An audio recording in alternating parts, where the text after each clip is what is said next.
Tere, Sukkoti kohta ütleb Toora, esimesel päeval võtke endile puuvilja ihaldusväärsetest puudest, palmioksi ja oksi, leherikastelt puudelt ja hiiupajudelt ja olge 7 päeva rõõmsad Isanda oma Jumala ees. Hasidiline õpetus seletab, et kõik aspektid, mis on olemas Rosh Hashanah ja Yom Kippuril täiskuu ajal peidetud viisil, on olemas avatud viisil Sukkotil meie pidupäeval. Rosh Hashanah Yom Kippuri üheks peamiseks aspektis on kõikide juutide ühenemine, kuna siis teenitakse Jumalat hinge sisemise osaga, otsige mu palet, ning hinge sisemise osa seisukohad on kõik juudid võrdsed. Siis tulevad kõik juudid kokku, te kõik seisate täna nii hästi su puuraiuja kui su veetooja.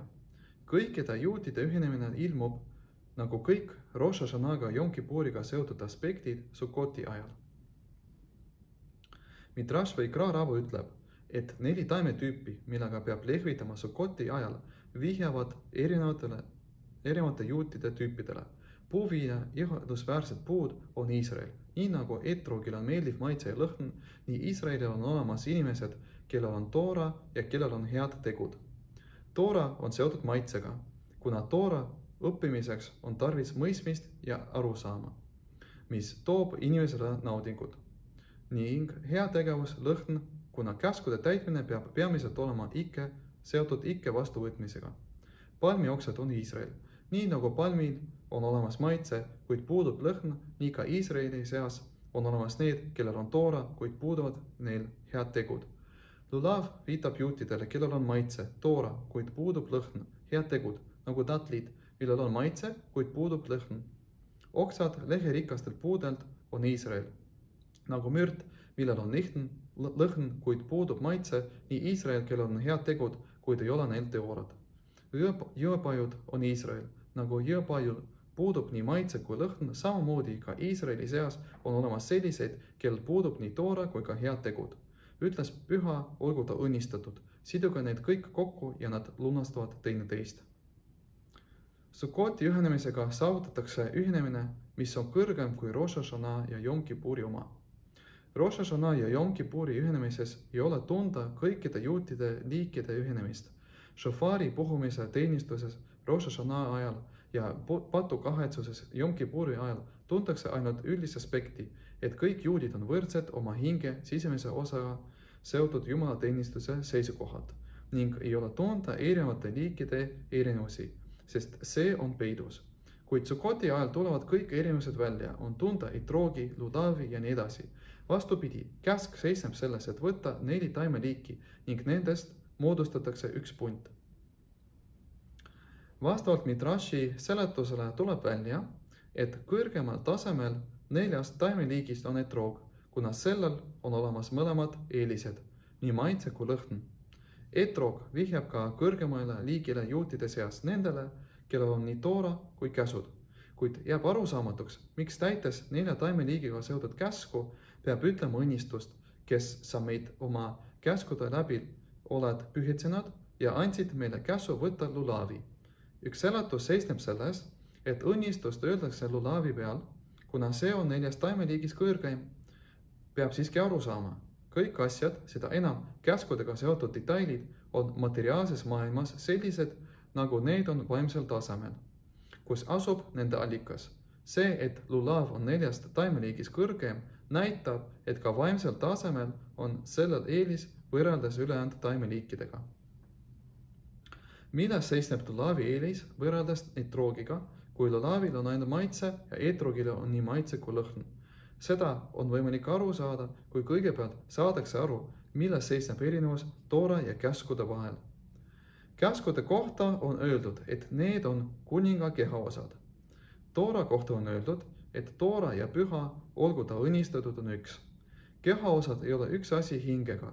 Nende tähtsus kaob võrreldes hingega sellise määrani, et nad iseenesest täidavad hinge tahet, kuid nemad ei ole hing.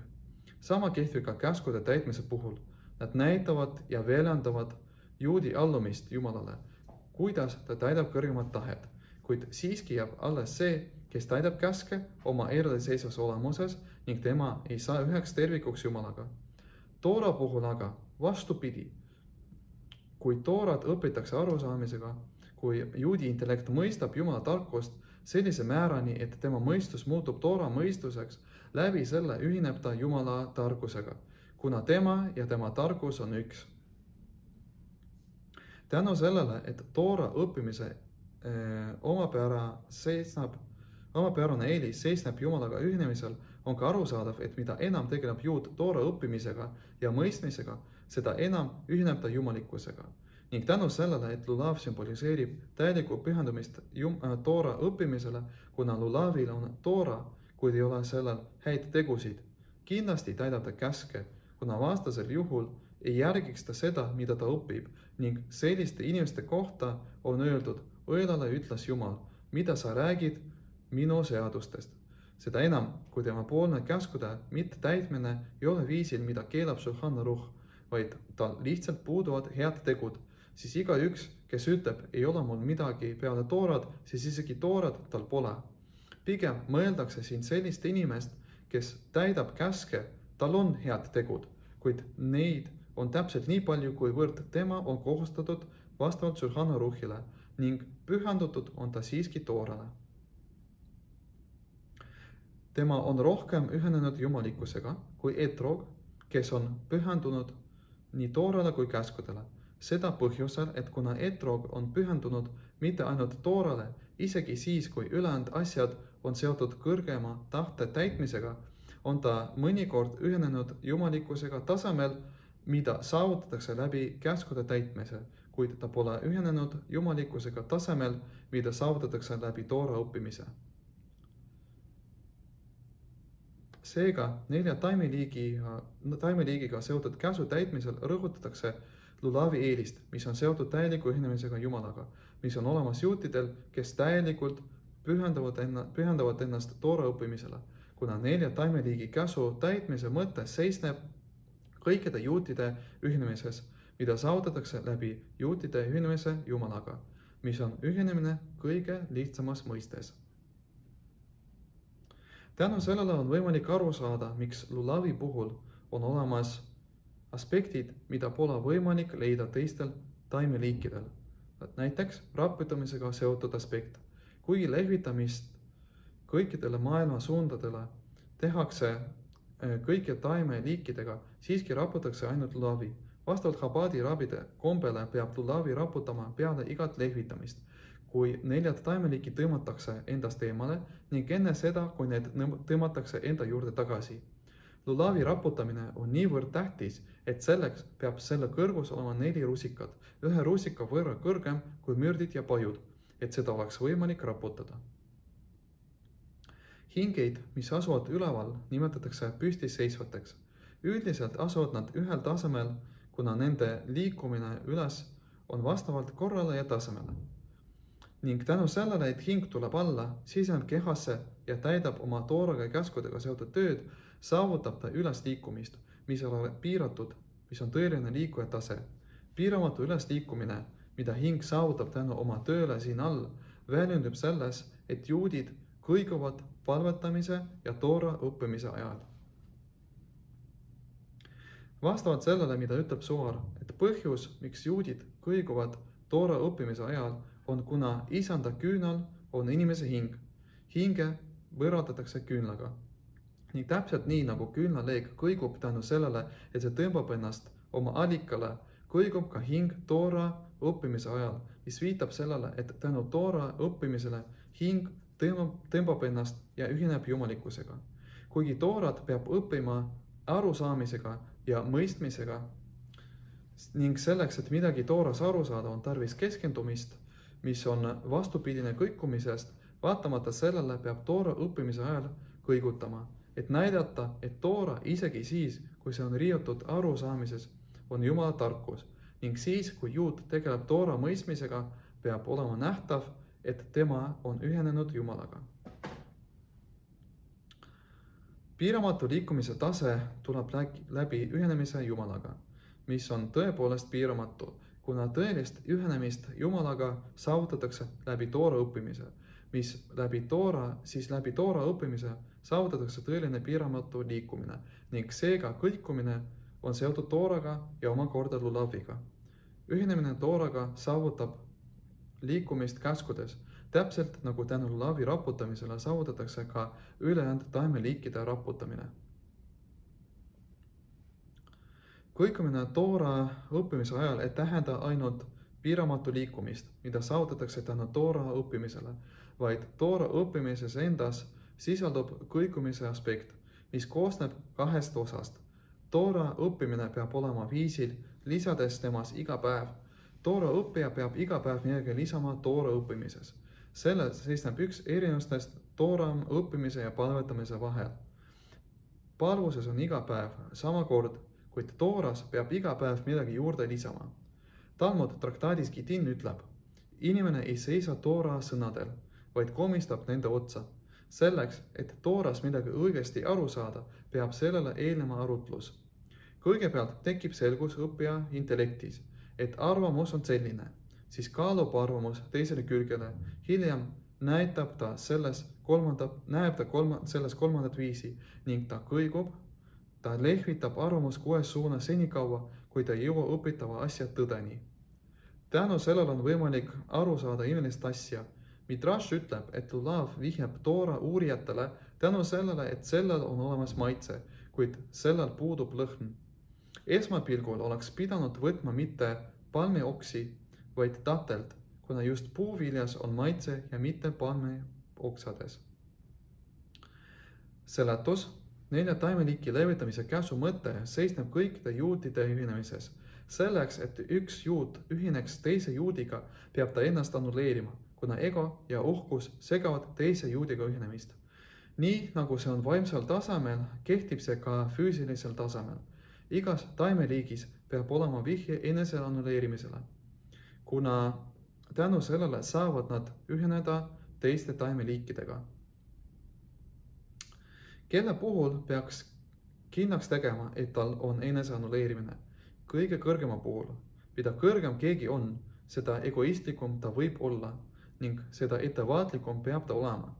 Selle tõttu on etrogi, mis on kõige olulisem 4 taimeliigist, kuna sellel on nii maitse kui lõhn, nimes vihjatud eneseannuleerimisele, kuna sõna etrog on hebrea keeles abreviatuur sõnadest äraviimin jalg uhkuseni. Nagu on öeldud varem, lulavil on eelis isegi etrogi üle. Tänu sellele, et lulavil on ainult maitse ja mitte lõhn, siis peab ka lulavil olema eriline vihje enese annuleerimisele, mis väljendub selles, et võetakse mitte puuvilju, vaid palmioksi.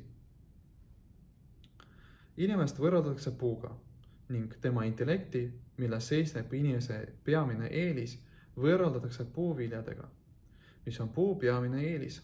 Intellekti võrreldatakse tateliga, mille aspekt on maitse ja mitte lõhn. Nagu oli öeldud Midrashis, vihjab tatel toorale.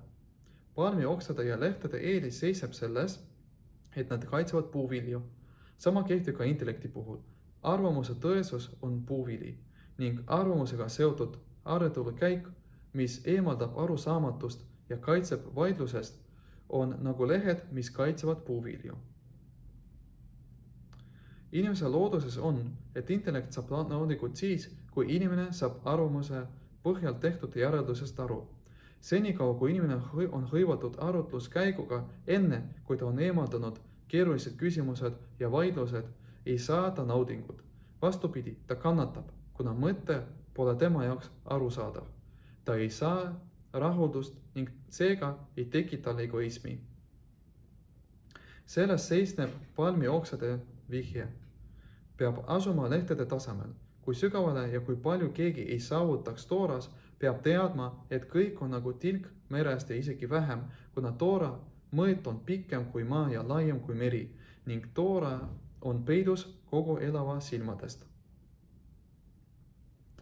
Kui asutakse alles alguses, siis eitatakse kogu egoistlikkus ja uhkus, mis võivad tulla toora teadmisest.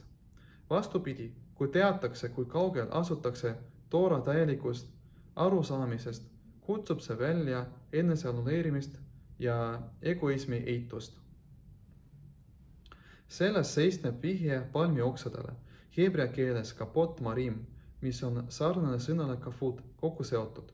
Ta pole eraldiseisev, vaid tänu enese annuleerimisele on ta kokku seotud ja ühinenud Jumalaga. Just tänu lulavi annuleerimisele on ta kõige kõrgem. Kuna mida suurem on tema annuleerimine, seda kõrgem on tema arusaam ja seda parem suudab ta viia seadust vastavusse selle tõesusega. Nagu juudi targad ütlesid Hilleli koe kohta, et tänu sellele, et nad olid pehmed ja alandatud, on seadus püstitatud nende arvamuse järgi.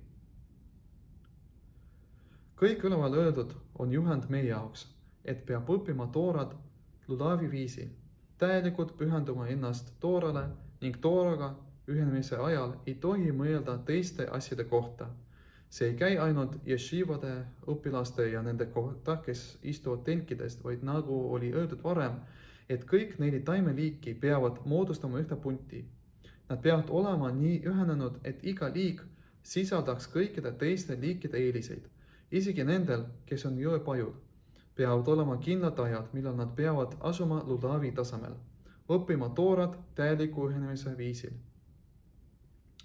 Ajad, millal jõepajud õpivad toorat sellisel viisil, mõjuvad nii, et nad tulevad välja oma tasemest, et nende puhul hakkab olema piiramatu liikumine ka ülejäänud aspektides, nagu lulavi raputamine, mis viib ka ülejäänud 3 taimeliiki raputamiseni ja käskude täitmises, et Jumala teenistus, mis on seotud lubatud asjadega, tunne teda kõikidel oma teedel kogu päeva jooksul, hakkab nendel olema liikumise viisil. Kõik see algab sügavuti minemisest ja pingutamisest toora õppimisel, lisades temas, liikudes iga päev kõrgemale ja kõrgemale. Kui pingutatakse, siis on garanteeritud, et pingutamise tulemusel ka saavutatakse, mitte vastavalt pingutustele, vaid nagu leid, mis tuleb siis, kui mõistus kaldub kõrvale. Tänu sellele jõutakse lõppude lõpuks toora sisemise osa avamisele läbi meie õiglase Messiasse, kuna ka Messiasse tulekul on leidu aspekt, nagu on öeldud psalmides. Ma olen leidnud Taaveti oma sulase, mis käib Messiase kohta, kes tuleb, kui mõistus kaldub kõrvale. Siis teenitakse, et aru saada ka nende aspektide mõttest, mille arusaamise nimel pingutati, kuid jõuti ainult nende välise osani. Siis tuntakse toora maitset meie õiglase Messiasse tulekuga lähiajal. Hak sameach ja meeldivat toora õppimist.